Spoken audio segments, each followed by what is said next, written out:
The Iowa Sioux City Corn Palace, a very similar World's Fair type event. And this was the Corn Palace. And I think I'll skip the story today, but I just wanted to share that. Very fascinating building of the past in Iowa. Oh, and here's another one in South Dakota. So South Dakota also had a corn palace.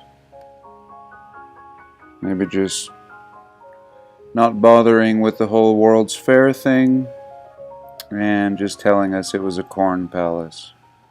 Let's have another little look. This one having a pretty good resolution and just beautiful. And perhaps they'll tell us it was made out of corn. You know, actually it may very well be made out of corn. Not looking very permanent actually, but very ornate. And perhaps this will be something to explore a little more in another video, because this is really interesting. Actually seeming temporary and yet built by masters. So I don't know what's going on here. Not looking like anything else that we've looked at except for the overall design. Very interesting. And I'm afraid we might just have to get a little more information on this. In 1887 to 1891, the people of Sioux City celebrated the autumn harvest by featuring the construction of a large building in downtown called the Corn Palace, covered in corn and other grains. The Corn Palace Committee hired architect W.E. Loft to create the plans for this first Corn Palace structure. His original plan called for a building of 58 by 58 feet. Soon the planners decided to enlarge the building to 100 by 100, and the final size encompassed more than 18,000 square feet of floor space. The budget originally went from $5,000 and later $25,000 was the final price tag. The biggest palace yet, in 1890, featured a 200-foot main tower and 6 100-foot towers. And to further advertise the Sioux City Corn Palace, officials sponsored a special train, the Corn Palace train, to make a tour of the eastern seaboard.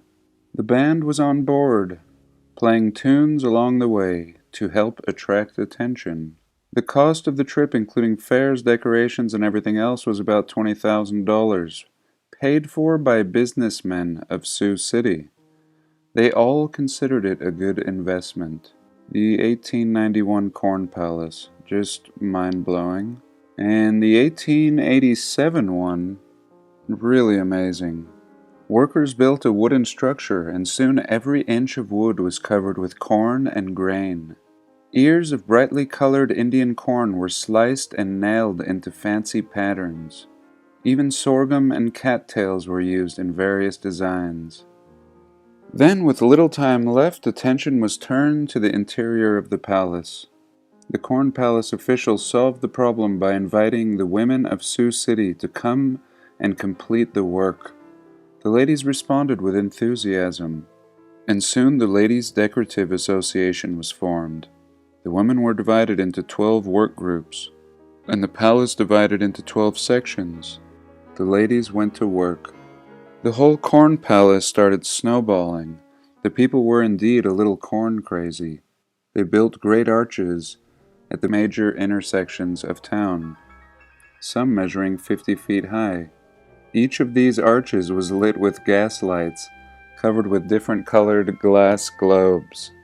Workers laid 2 miles of pipe in order to light more than 7,000 gas lights. In October of 1887, the Corn Palace officially opened. Each day brought a new parade. 140,000 people attended the festivities.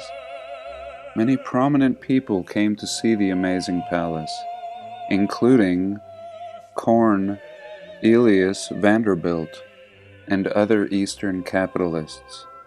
So really amazing, as they tell us originally built out of wood and a corn facade, along with other vegetation. Really strange, and really seeming like, again, a building that was under construction and at best was covered in corn. And this story is just remarkable. Corn or no corn, these buildings are amazing, with trains running through them. I mean, just over the top. And for 170,000 people, I'm not even going to get into the narrative and how many people actually were in Sioux City, but a really fascinating story. And we'll just leave it at that.